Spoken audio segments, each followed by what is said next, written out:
고린도전서 3장에 있는 말씀이에요. 7절에 보니까 그런즉 심는 이나 물 주는 이는 아무것도 아니로되 오직 자라나게 하시는 이는 하나님뿐이니라. 아멘. 이 온 우주 만물의 성장을 주관하시는 분은 하나님이신 줄로 믿습니다. 근데 이어지는 8절 말씀에 보니까 심는 이나 물 주는 이가 일반이나 각각 자기의 일하는 대로 자기 상을 받으리라. 아멘.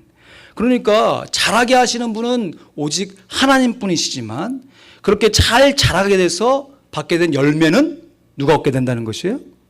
심고 거둔 사람이. 그러니까 우리가 열심히 심고 열심히 거둔 것에 대한 상급이 있다는 약속의 말씀인 것이에요. 심는 대로 거두는 상급. 자라게 하시는 분은 하나님이시지만 열매를 심고 기른 사람이 받게 된다는 약속의 말씀이에요. 올해부터 우리 교회는 다락방 전도 축제를 갖고자 합니다. 봄에 씨앗을 잘 심고요. 여름에 줄기를 잘 관리하고 가을에 그 열매를 잘 거두는 한 농부처럼 우리가 정직하게 심는 대로 거두는 상급을 다 받아 누리기를 소원합니다. 이에 대한 준비 과정으로 한 달여 정도 우리 다락방 순자님들과 함께 모여서 기도하고 또 어떻게 이 전도 축제를 할 것인가를 교육했고 이제 온 성도들이 함께 기도하면서 실제로 복음의 씨앗을 심어야 할 줄로 믿습니다. 이에 대한 한 과정으로 이제 한 5주에 걸쳐 가지고 제가 부족하지만 하나님의 말씀을 교훈을 받아서 전도에 관한 특별 설교를 드리려고 해요. 오늘 그 첫 시간이고요. 또 아울러 우리 다락방 순장님들의 간증을 청해서 듣기를 원합니다. 기대되십니까? 오늘 그 첫 시간으로 강동원 장로님의 간증을 듣기를 원하는데요. 우리 장로님이 예전에는 무엇을 심어 오셨는지, 또 지금은 무엇을 심고 계신지, 또 앞으로는 무엇을 심기를 원하시는지 우리 장로님의 간증을 통해서 은혜 받으시고요. 우리 각자의 삶을 한번 점검해 보시는 시간 되길 원합니다. 장로님 수고해 주시죠.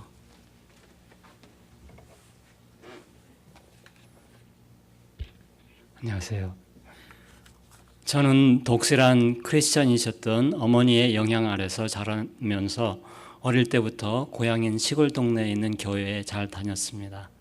유년주일학교 때 내내 교회에서 모범생이었습니다. 그러나 중학교 때부터는 교회를 잘 다니지 않았습니다.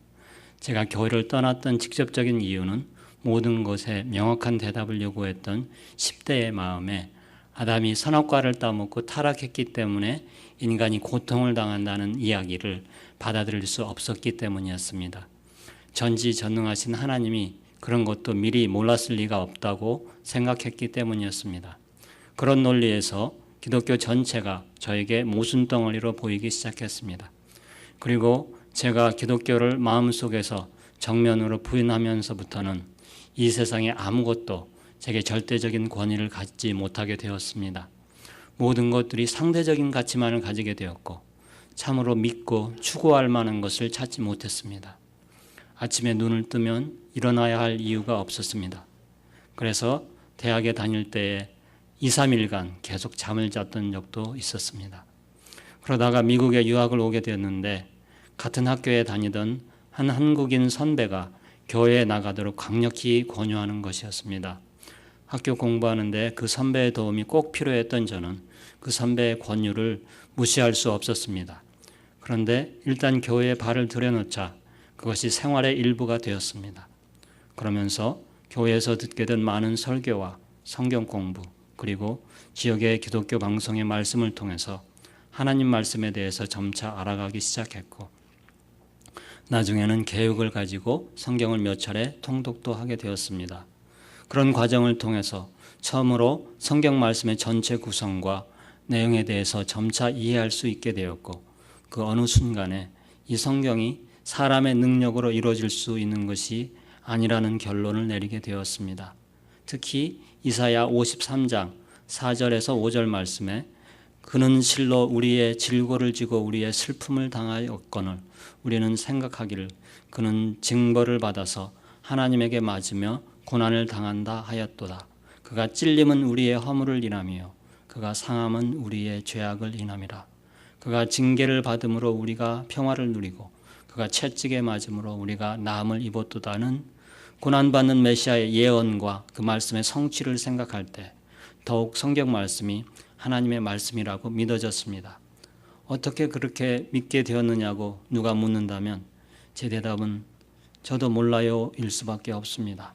그러나 돌이켜보고 하나님의 말씀을 알고 나니 너무나도 명백하고 그렇기 때문에 더욱 저에게 아쉬움이 남는 진리의 말씀이 있습니다. 그것은 로마서 10장 17절의 말씀입니다. 믿음은 들음에서 나며 들음은 그리스도의 말씀으로 말미암았느니라. 누군가 이런 진리로 나를 인도해 주었더라면 내 방황은 좀 더 빨리 끝나지 않았을까 하는 아쉬움은 참으로 절절한 것으로 제 마음에 남아 있습니다. 예수를 믿고 나서 저에게 일련의 변화가 생겼습니다. 첫째로 삶의 목적이 없던 저에게 분명한 목적이 생겼습니다. 목적이 생겼기 때문에 전에 비해 훨씬 부지런해졌습니다. 전에는 조깅하는 사람들을 보면 참 뭐하겠다고 저렇게 열심히 건강을 유지하려고 하는지 모르겠다는 생각을 했는데 이제는 나도 건강을 위해서 노력할 이유가 있습니다. 둘째로 시간이 내 마음대로 쓸 수 있는 것이 아니고 하나님께서 나에게 맡기신 것이라는 사실을 깨닫고부터는 될 수 있는 대로 시간을 내 욕망을 이루기 위해서 쓰지 않고 하나님의 뜻대로 쓰려고 하는데 그에 따라 내 직장에서의 일이 더욱 잘 되고 시간이 더 유용하게 쓰이고 마음에 훨씬 더 여유가 있게 되었습니다. 셋째로 부정적이고 비판적이었던 내가 많이 긍정적으로 변했고 나를 지배했던 우울함이 대부분 기쁨으로 변했습니다. 예수님 때문에 제 마음에 평화와 만족이 있습니다. 이 기쁨을 알기 전에 40년 가까운 저의 삶은 그 이후에 하루와도 바꿀 수 없습니다. 넷째로 빈곤하고 내세울 것 없는 가정 환경과 워낙 자신 없는 외모 그리고 어느 것 하나 떡 부러지게 잘하는 것이 없는 나 자신 때문에 늘 깊은 열등감에 사로잡혀서 불만에 가득 차 있던 내가 하나님의 말씀 속에서 존귀하신 하나님의 형상대로 창조된 나를 깨닫고부터는 스스로를 보는 눈이 달라졌습니다. 자신감을 가지고 사람들과도 잘 사귀게 되었습니다. 때로는 오히려 하나님께서 나만 너무 예뻐하신다는 생각을 가지게 됩니다. 예수님이 인류의 유일한 구원주시며 창조주시며 성자 하나님이심을 저는 믿습니다. 예수님께서는 당신께서 길이요 진리요 생명이라고 하셨습니다. 그 예수님께서 저에게 제가 걸어갈 올바른 길이 되셨고 저의 모든 것을 바쳐 추구할 만한 진리가 되셨으며 저의 생명이 되셨습니다. 이 놀라운 변화는 제가 이루어낸 것이 아니고 제 자랑도 아닙니다. 이 변화는 오직 하나님의 은혜로 가능해졌고 이 하나님은 저의 자랑입니다. 이런 은혜를 받아서 기쁨을 누리는 제가 하고 싶은 것은 제가 처했던 것과 같은 곤궁에 빠져 있는 사람들에게 이 좋은 소식을 전하는 것입니다. 제 아들과 딸이 이 진리를 깊이 깨닫고 온전한 헌신을 통해 이 기쁨을 누리며 살기를 소망하며 내가 만나는 모든 사람들과 이 기쁨의 소식을 나누기를 원합니다. 감사합니다.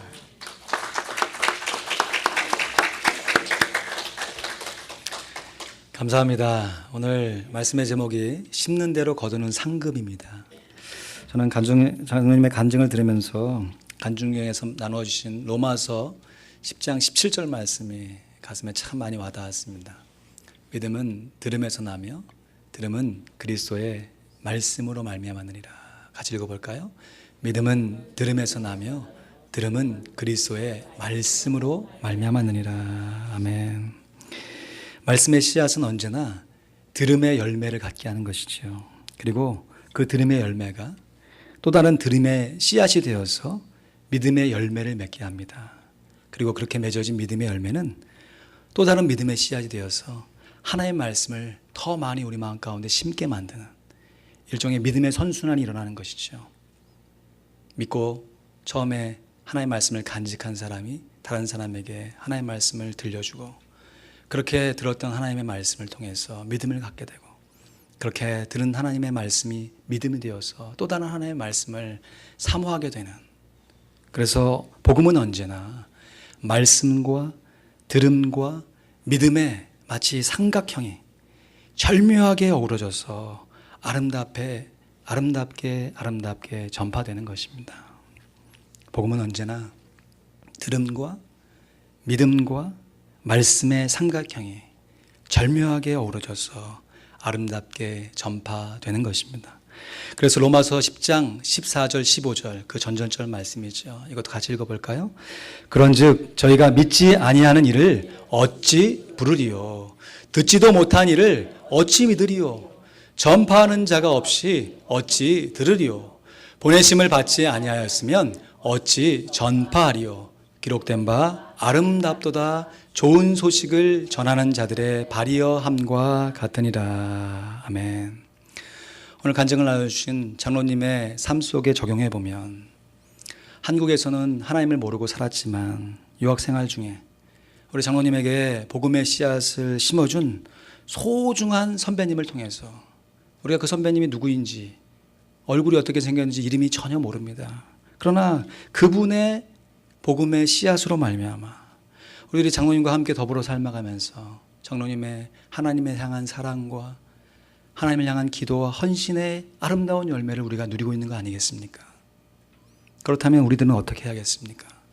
우리도 우리의 삶의 현장 가운데 하나님의 말씀을 정직하게 잘 받고 복음을 잘 심어서 누군가에게 하나님의 말씀을 들려주어 또 다른 사람이 우리가 누리는 이 복음의 열매를 누리는 것처럼 그런 환경과 여건 속에서 하나님의 사랑을 누려가야 하지 않겠습니까? 특별히 장로님이 섬기고 계시는 우리 반석다락방, 오늘 암송도 해주셨는데요. 이 반석다락방을 통해서 복음의 씨앗이 또 다른 사람에게 심겨져야 할 줄로 믿습니다. 우리 안에 뿌려진 말씀의 씨앗은 반드시 누군가에게 들려줘야 됩니다.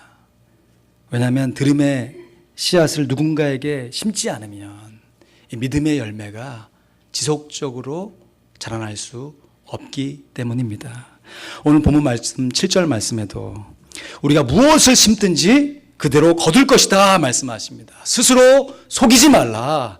하나님은 만홀히 여김을 받지 아니하시나니 사람이 무엇으로 심든지 그대로 거두리라. 한번 따라해 보실까요? 사람이 무엇으로 심든지 그대로 거두리라. 여러분, 이것은 어느 나라 속담이 아니라 하나님의 말씀입니다. 사람이 무엇으로 심든지 그대로 거둘 것이다. 하나님의 말씀은 항상 좌우의 날선 양면의 검입니다. 이 말씀이 듣는 사람의 순종함에 따라서 축복의 말씀이 될 수도 있지만 또 반대로 저주의 말씀이 되는 무서운 말씀이에요. 이 말씀을 듣고 말씀에 잘 순종하여서 내가 내 삶 가운데 열심히 하나님의 말씀을 잘 심은 사람은 그 심은 그대로 거두는 축복을 받게 되지만, 말씀을 듣고도 심지 않는 사람은 어떻게 됩니까? 오늘 말씀의 약속대로 그대로 거둘 것이 하나가 없는 사람이 되는 것이에요. 여러분, 하나님께서 사도 바울을 통해서 사람이 무엇을 심든지 그대로 거두리라 라는 이러한 귀한 말씀을 주시면서 그 시작을 뭐라고 얘기하냐면 스스로 속이지 말라로 시작합니다. 여기서 말하는 스스로 속이지 말라는 것은 다른 사람에게 사기치고 다른 사람을 속이지 말라는 것이 아니라 자기 자신을 속이지 말라, 자기 기만에 빠지지 말라는 것이죠. self deception, 스스로 자기를 속이지 말라는 말씀이에요. 아니, 사람이 무엇으로 심든지 그대로 거둔다고 하는 이 약속의 말씀을 주시면서 왜 스스로 속이지 말라라는 이 권면의 말씀을 주시는 것일까요? 여러분, 스스로 자기 자신의 속임을 당하고 계십니까? 저도 종종 자기 기만에 빠질 때가 있어요. 제가 자기 기만에 아주 쉽게 빠질 때가 볼링장에 가서 볼링을 칠 때입니다. 제가 무슨 볼링 선수도 아니고 제가 볼링을 쳐봐야 얼마나 잘 치겠어요. 근데 한국에서 대학을 다니면서 1학년 때 교양 과목으로 이 볼링을 배우게 됐습니다. 처음 볼링을 탁 배워서 탁 치니까 안 맞는데 이게 1년 정도 어느 정도 반복해서 꾸준하게 치니까 거의 1년 다 갈 때쯤에는 제법 잘 맞는 거예요. 그래서 막 탁 치면 스트라이크 기분도 좋고. 여러분 믿거나 말거나 제가 연속으로 스트라이크를 6번 쳐본 적도 있다니까요. 그러니까 제 마음 가운데 볼링하면 은근한 자신감이 있는 거예요. 그러고 나서 뭐 벌써 몇 년 전입니까? 볼링을 꾸준하게 칠 기회를 갖지 못했죠. 뭐 쳐봐야 뭐 청년들이랑 뭐 어떤 동료들이랑 1년에 한두 번, 뭐 2년, 2, 3년에 한 번 뭐 이렇게 볼링을 쳤어요. 그런데도 제 마음 가운데 볼링장에 가면 지금 저의 볼링의 실력이 생각나는 게 아니라 옛날에 어쩌다 한번 그 들어갔던 그 연속 스트라이크 했던 그 마음이 탁 자리 잡으면서 괜한 자신감에 사로잡혀요. 그리고 기세 좋게 볼을 탁 잡아서 던집니다. 그러면 볼링공에 핀이 잘 맞을까요? 안 맞을까요? 여러분의 정확한 예상대로 볼링공이 잘 안 맞습니다. 그러면 제 마음 가운데 무슨 생각이 드냐면 실제로 그래요. 고개를 이러면서 누가 좀 봐달라는 거지. 내가 예전에 안 그랬는데 지금 뭔가 잘못됐다는 거예요. 그러면서 제 스스로를 속이고 있는 거예요. 속고 있는 것이. 여러분 제가 볼링을 한때 그것도 뭐 연습 많이 한 것도 아니고 어쩌다 잘 들어간 그거 하나 가지고 지금 연습하지 않는 나의 볼링 실력이 책임져지는 것이 아니지요. 볼링을 꾸준하게 잘 쳐야 연습하고 볼링에 시간을 투자해야 볼링을 잘 치는 거 아니겠습니까? 여러분 한때 뜨겁게 신앙생활을 열심히 해본 때가 있으시지요? 아멘. 여러분 한때는 정말 이 아틀란타 땅이 비좁다 싶을 정도로 주름 잡고 주의 복음을 증거하기 위해서 애쓰고 노력하신 때가 있으시지요? 아멘. 여러분 그것이 볼링의 추억과 같이 우리 자신을 속일 수가 있습니다. 내가 지금 하나의 말씀을 심지 않고 기도하지 않고 있으면서 복음을 증거하지 않고 있음에도 불구하고 내 스스로 예전에 행해왔던 한때 한번 했던 그 신앙의 좋은 나쁜 건 아니죠. 얼마나 좋은 추억입니까? 근데 그것이 하나의 기억만으로 남아서 오늘날 그것이 나의 신앙을 책임지고 있을 것 같은 그런 착각에 빠뜨리게 할 때가 있다는 것이에요. 그래서 오늘도 강조하지 않을 수가 없습니다. 딤전사오. 디모데전서 4장 5절 말씀. 하나님의 말씀과 기도로 거룩하여짐이니라. 한번 따라해 보실까요? 하나님의 말씀과 우리 조시는 분들 같이 일어나시고 하나님의 말씀과 기도로 거룩하여짐이니라. 아멘. 여러분 우리가 거룩해지려면 다른 방법이 없어요. 예수 그리스도를 믿고 우리가 하나님으로부터 의롭게 함을 받은 이후에 하나님 앞에서 성화, 거룩하게 되어지는 과정 가운데서는 하나님께서 주신 두 가지 도구, 하나님의 말씀과 우리의 기도로 거룩해져 가는 것이에요. 그래서 우리들이 거룩함의 열매를 맺으려면 평소에 꾸준하게 매일같이 하나님의 말씀을 묵상하고 기도하는 우리의 모습이 있어야 합니다.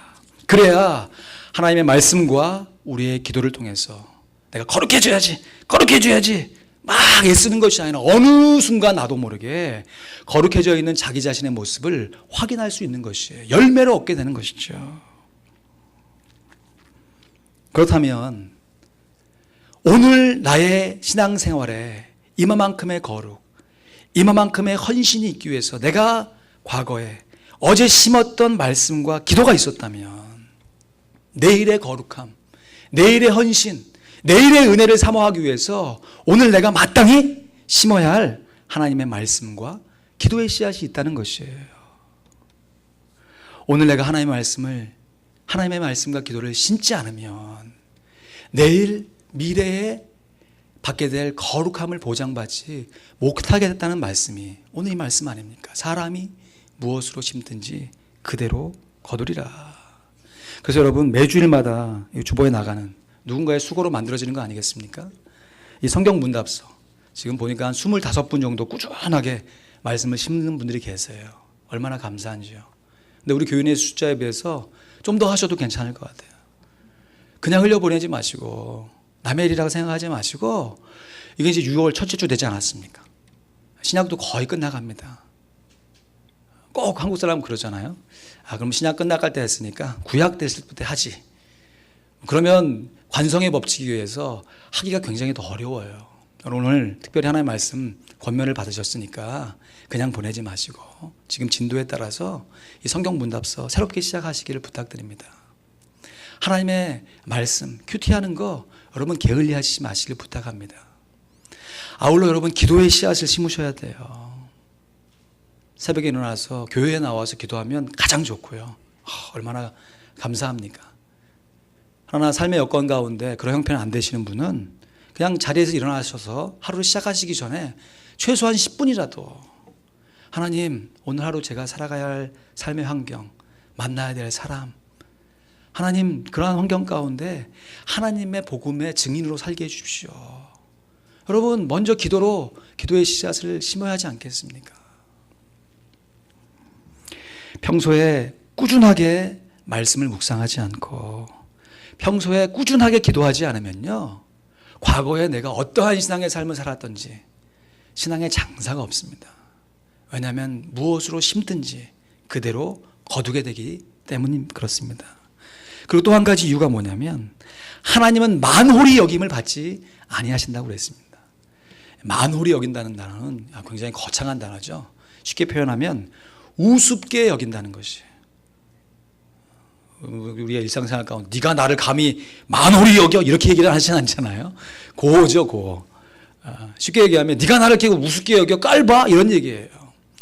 하나님이 만홀히 여김을 받지 아니하신다고 그랬으니까 하나님이 우습게 여김을 받지 아니하신다고 그런 것이에요.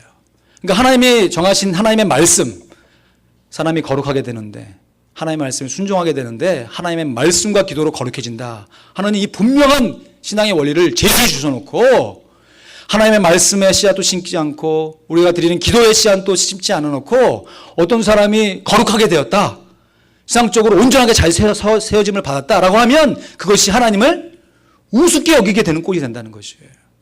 그리고 하나님의 입장에서는 그렇게 하실 수가 없는 거죠. 하나님은 만홀히 여김을 받지 아니하시는 하나님이시기 때문에. 그러니까 우리가 정직하게 우리의 신앙에 씨앗을 심어야 하는 것이에요. 심는 대로 거두는 상급. 여러분 이것을 우습게 여기면요, 하나님도 우리를 우습게 여기십니다. 시나브로라 그러죠. 시나브로. 손톱이 자라나는데 어느 순간 이렇게 자기도 생각지도 못한 순간에 깎아야 될 정도로 길게 자라나 있는 모습. 아이들이 매일같이 아이들의 모습을 보는데도 어느 순간 부쩍 커 있는 아이들의 모습. 이것이 성장이지요. 이 성장함을 고린도전서 3장 7절에 하나님이 주신다고 말씀하시며 그것을 돌보고 가꾸는 사람들이 그 성장에 상급을 받게 된다고 말씀하십니다. 사람이 무엇으로 심든지 그대로 거둔다라고 말씀하세요. 여러분 그렇다면 과연 우리가 무엇을 심고 무엇을 거둬야겠습니까? 하나님의 말씀, 기도의 씨앗을 심고 거룩함의 열매를 거둬야 할 줄로 믿습니다. 그런데 이어지는 8절 말씀에 보니까 이 무엇인지 분명하게 기록되어 있어요. 우리 8절 말씀도 같이 읽죠. 시작. 자기 육체를 위하여 심는 자는 육체로부터 썩어질 것을 거두고 성령을 위하여 심는 자는 성령으로부터 영생을 거두리라. 우리가 심는 씨앗의 종류가 크게 두 가지가 있다는 것이에요. 그 안에 들어가 보면 여러 가지 종류가 있겠지만 크게 구분하면 두 가지라는 것이죠. 육체의 씨앗과 성령의 씨앗이 있다는 것이에요. 자기 육체를 위해서 육체의 씨앗을 심으면 육체로부터 썩어진 것, 부패한 것, 나중에 열매가 아니라 버려야 할 것만 거두게 되지만 성령을 위해서 성령의 씨앗을 심는 자는 성령으로부터 영생, 영원한 생명을 열매로 거두게 된다는 것입니다. 여러분, 육체의 씨앗과 성령의 씨앗을 사도 바울이 다른 성경, 사도 바울이 쓴 로마서 말씀에 보니까 8장에 보니까 이렇게 기록되어 있어요. 5절 6절 말씀에 육신을 쫓는 자는 육신의 일을, 성령을 쫓는 자는 성령의 일을 생각하나니 육신의 생각은 사망이요, 썩어 없어질 것이죠. 아무것도 없습니다. 영의 생각, 성령의 생각은 생명과 평안이라 말씀하십니다. 그러니까 우리가 성령을 위해서 심어야 할 성령의 씨앗은 바로 성령의 생각이에요. 성령님께서 우리 마음 가운데 계시는 줄로 믿습니다.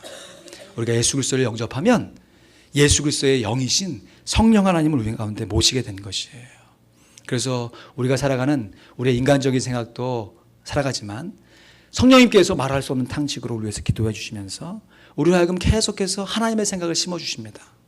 그때 우리가 성령의 생각을 붙들고 살아갈 때 성령의 생각에 물을 주고 그것이 자라가서 열매로 나타나는 것이 우리들이 즐겨 암송하는 성령의 9가지 열매가 되는 것이죠. 성령으로 심는 자는 성령의 열매를 얻게 된다 말씀하세요. 그래서 성령이 이미 그 마음 가운데 없는 사람은 뭐 자기가 하고 싶어도 할 수가 없죠. 성령의 생각을 심을 수가 없죠. 없으니까. 그래서 육신의 생각만을 심을 수밖에 없습니다. 근데 안타까운 것은 우리가 성령님을 모시고 성령의 생각을 심고 살아가는 우리들 가운데서도 불쑥불쑥 성령의 생각만 심는 것이 아니라 육신의 생각, 정욕의 생각, 음란의 생각, 하나님을 대적하는 생각을 우리 가운데 심을 때가 있어요. 마치 그런 것이죠. 분명히 제가 상추를 땅에다 심었어요. 딴 거 심은 게 아니라 상추만 심었어요. 근데 어느 순간 자라다 보면 상추만 그 땅에서 자라는 것이 아니라 언제 와서 그렇게 씨가 떨어져 가지고 자라고 있는지 그 잡풀들이 같이 자라고 있는 것이에요. 뭐 저는 조그만 화분에 기우고 있기 때문에 뭐 그것이 뭐 안 뽑아도 그냥 상추만 따먹어도 되지만 이것을 업으로 하는 상추 큰 밭에서 여기저기서 날라온 잡풀에 의해서 잡초가 자라기 시작한다면 그걸 가만히 놔둬야 될까요? 뽑아내야죠. 뽑지 않고 그냥 방치해 놓으면 어떻게 되겠어요? 처음에는 상추와 잡초가 함께 자라다가 나중에는 상추보다 잡초가 더 많이 자라게 되죠. 그래서 나중에는 이게 상추밭인지 그냥 들에 있는 광야인지 불모지인지 구분이 안 갈 정도로 이상한 밭이 될 수밖에 없는 것이지요. 여러분 오늘 본문 말씀 우리에게 경고하며 교훈해 주고 있습니다. 사람이 무엇으로 심든지 그대로 거두게 되는데 우리가 육신의 생각을 심을 것이 아니라 성령의 생각을 심고 그것에 물을 잘 주고 잘 자라게 해서 성령의 열매를 맺게 하는데 그것을 자라게 하시는 분은 하나님이지만 그 자란 열매의 상급을 누가 받게 된다고요? 우리가 받게 된다. 심고 기르고 가꾼 사람이 받게 된다라는 축복의 말씀으로 이 말씀을 받기 원합니다. 사랑하는 성도 여러분, 다시 한번 말씀드립니다. 우리의 심령 가운데는 분명하게 성령 하나님이 함께하고 계십니다. 이번 한 주간도요, 육신의 생각을 뽑아내는 우리가 되길 원합니다. 근데 이것이 육신의 생각인지 성령의 생각인지 어떻게 구별해요? 잘못 뽑아가지고 성령의 생각 뽑아내면 어떡합니까? 그래서 우리가 하나님의 말씀과 기도, 그 기도로 거룩해질 수밖에 없는 것이죠. 하루 시작할 때 하나님의 말씀을 묵상하고 이것이 하나님께서 주신 생각인지 나의 육신의 생각인지를 점검해내고 하나님께 기도하면서 주님, 내가 하나님의 뜻대로 살기 원하는데 성령의 생각으로 나를 사로잡아 주십시오. 기도해야 하는 줄로 믿습니다. 오직 하나님의 말씀과 기도로만 우리가 거룩해질 수 있습니다. 그리고 이제 다락방 전도 축제를 본격적으로 시작하면서요, 여러분 우리의 심령 가운데 복음의 씨앗을 심길 원합니다. 우리 가운데는 이제 막 예수를 믿은 새신자들도 계시지만 우리 가운데는 왕년에 내가 예전에는 말이야 하면서 신앙의 추억을 꼽아도 정말 한참 이야기할 수 만한 신앙의 연륜을 가진 믿음의 어르신들이 많이 있습니다. 얼마나 감사한지요. 그러나 참 외람되게도 하나님의 말씀이 그렇게 증거하니까 그것이 혹시 혹 우리를 속일 수 있습니다. 오늘 내가 하나님의 말씀에 순종하지 않고 하나님의 말씀을 심지 않고 기도를 심지 않고 있으면서 예전에 내가 했던 그 신앙의 추억을 가지고 내가 오늘의 신앙의 열매를 거두려고 하는 어리석은 자가 될 수 있다는 것입니다. 여러분, 한 영혼에 대한 하나님의 사랑을 회복하고 복음의 열정을 우리 마음 가운데 다시 한번 심는 우리 모두가 되기를 간절히 소원합니다. 전도의 생각을요, 우리 각 다락방 모임에 좀 심기를 원합니다. 매달마다 모여서 함께 교제하고 서로의 기도 제목 나누는 것 중요하죠. 친교하고 서로를 위해서 기도하는 거. 그러려고 위해서 모이는 거니까. 그럼에도 우리가 서로를 돌보고 함께 위로하고 우리만 잘 사는 것이 아니라 우리가 또 하나의 열매를 바라보며 하나님께 주시는 복음의 씨앗을 우리 다락방 가운데 아름답게 심어야 할 줄 믿습니다. 여러분, 혼자 심으려면 어려워요. 상추 조그만 밭 혼자 가꾸기는 할 수 있어도 큰 밭 혼자 다 감당하라고 하면 힘들고 어렵습니다. 그러나 함께 하면요. 여러분, 이 조지아 주변에 가니까 참 재밌는 것이 딸기나 사과를 자기들이 따가지고 그것을 자기가 페이하고 그것을 사가는 사람들이 있더라고요. 한 번도 안 가보셨나요? 네, 저도 소문으로만 들어봤습니다. 언제 한번 같이 가시죠. 근데 한번 생각해 보면 참 웃기는 거 아닙니까? 아니, 그 수고를 왜 내가 합니까? 내가 돈 주고 사는데 사과, 딸기 다 따가지고 딱 만들어 놓은 거 내가 돈 주고 사면 그 내게 이익이 아닙니까? 근데 그 밭에 가갖고 왜 내가 따는 수고를 통해서 그것도 공짜로 얻는 것이 아니라 돈을 주고 사올까요? 따는 기쁨이 있으니까. 그것도 혼자 가서 따라고 하면 기쁘겠어요? 여러분, 딸기밭에 가갖고 여러분 내일 가갖고 혼자 따갖고 여러분 사갖고 드셔야 하면 그 기쁘겠습니까? 최소한 가족이라도 함께 가야죠. 다락방 식구들이랑 함께 가서 친구와 동료들과 함께 따면 그 따는 기쁨이 있는 것이죠. 여러분, 우리가 복음을 씨앗을 심고 함께 수고해서 자라게 하고 나중에 그 열매를 거둘 때 혼자 하면 그만큼 괴롭고 힘든 일이 없어요. 그리고 사람 마음 가운데는 죄성이 있어서요. 아무리 그것을 누리고 눌려도 난 이렇게 수고하고 봉사하는데 저 사람은 뭐야 하는 마음이 은연중에 우리 마음을 사로잡아서 우리를 넘어뜨릴 수밖에 없어요. 근데 함께 수고하면요. 함께 복음의 씨앗을 심고 함께 복음의 성장 과정을 지나가면 그것에 대한 열매를 거둘 때 우리가 다 같이 그 기쁨에 동참할 수 있습니다. 여러분, 솔직히 우리가 이민의 삶을 살면서 어떤 특정한 직업은 한인을 한 번도 못 만나는 그런 직업 가운데 노출되신 분도 계세요. 또 어떤 사람은 예수 믿지 않는 사람 만나기가 굉장히 어려우신 분들이 계세요. 근데 또 어떤 분은 상대적으로 그것에 비해서 뭐 쉽다는 것은 아니지만 한인들을 좀 더 자주 만나실 수 있는 환경 가운데 계시고 또 예수 믿지 않는 사람들을 만날 수 있는 여건이 되신 분들이 계세요. 그렇다면 어떡합니까? 너는 잘할 수 있으니까 너는 잘하고 나는 못하니까 포기하고 이 사람은 잘 심고 이 사람은 못 심고 심는 대로 거두는 법칙 이루어졌네 이러면 됩니까? 우리가 한 커뮤니티 공동체가 뭡니까? 그렇게 전도할 수 있는 좋은 여건에 있는 사람들은 전도 사역자들을 계속해서 제공해 주는 거죠. 기도의 제목을 주는 것이에요. 그러면 그렇지 못한 여건에 있는 같은 다락방 식구들이 내가 정한 전도 대상자는 아니지만 마치 내가 정한 전도 대상자처럼 그 영혼을 위해서 함께 기도해 주시고 함께 그 전도의 수고를 같이 감당할 때 나중에 그 전도의 열매, 복음의 열매가 맺혀질 때 그 열매에 대한 상급을 누가 받게 되겠습니까? 함께 수고한 다락방 식구가 모두가 다 즐겁게 받게 되는 것이죠. 전도의 생각 지금도 잘 심으셨지만 다락방 모이실 때마다 기도하실 때마다 함께 심으시기를 부탁드립니다. 이로 말미암아서 성령의 열매, 복음의 열매가 우리 각 개인뿐만 아니라 우리가 속한 우리 화평장로교회 모든 성도들의 가정과 모임마다 아름답게 주렁주렁 맺혀지는 그날을 볼 수 있기를 우리 주님의 이름으로 간절히 소원합니다. 아멘. 기도하겠습니다. 여러분 말씀을 듣고 한번 기도해 주시죠. 여러분 들으신 간증을 다시 한번 떠올려 보시죠. 오늘 내가 이런 모습으로 하나님께 나올 수 있는 것 하나님의 은혜이고 또 그 은혜를 받은 누군가가 나에게 복음을 소개하고 교회로 인도해 줬기 때문에 오늘 이러한 모습을 갖춘 거 아니겠습니까? 우리가 복음의 빚진 자로서 마땅히 그 수고와 섬김을 감당해야 할 줄로 믿습니다. 홀로 하면 힘들고 어렵지만 함께하면 즐겁고 기쁠 수 있습니다. 이래 온 다락방 식구들이 함께 하나가 되어서 복음의 씨앗을 심어갈 수 있도록 이 시간 우리의 심령을 위해서 기도해 주시고 우리가 속한 다락방 식구들 위해서 기도해 주시고 우리가 정한 또 정해질 우리 복음 전도 대상자들을 위해서 이 시간 마음과 영으로 함께 기도하기 원합니다. 기도하겠습니다. 아버지 하나님